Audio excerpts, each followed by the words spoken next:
name is Dr. Anthony Levatino. I'm a practicing obstetrician-gynecologist, and I've performed over 1,200 abortions. Today I'm going to describe a second trimester surgical abortion called dilatation and evacuation, or D&E. A D&E is performed between 13 and 24 weeks of pregnancy. After administering anesthesia, the abortionist uses a weighted speculum, like this one, that opens the vagina widely. Because second trimester babies are so large, this greater access facilitates a late-term abortion. Late-term abortion requires that the cervix be prepared 24 to 48 hours in advance with laminaria. Laminaria is a type of sterilized seaweed that absorbs water over 8 to 12 hours and swells to several times its original diameter. Once removed, metal dilators can be used to further open the cervix as needed. Once the cervix has been stretched open, the suction tube is placed inside. A baby at 20 weeks gestation is as big as the length of my hand, from head to rump, not counting the legs. The suction machine is turned on, and pale yellow amniotic fluid surrounding the baby is suctioned out through the catheters. With babies this big, they don't fit through catheters this size. The baby's bones and skull are too strong to be torn apart by suction alone. This is a Sofer clamp. A Sofer clamp is made of stainless steel. It's about 13 inches long.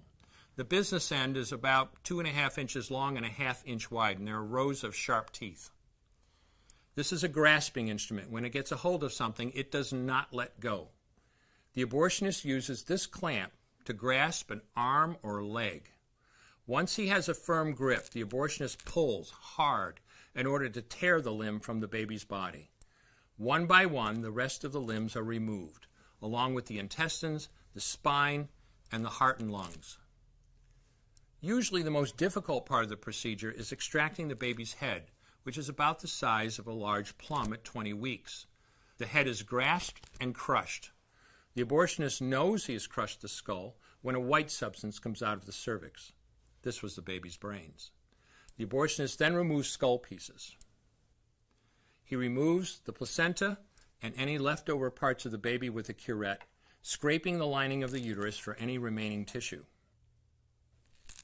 The abortionist then collects the baby parts and reassembles them to make sure that there are 2 arms, 2 legs, and all the pieces. Once all the parts have been accounted for, the abortion is complete. For the woman, this procedure carries a significant risk of major complications, including perforation or laceration of the uterus or cervix, with possible damage to the bowel, bladder, and other maternal organs. Infection and hemorrhage can also occur, which can even lead to death.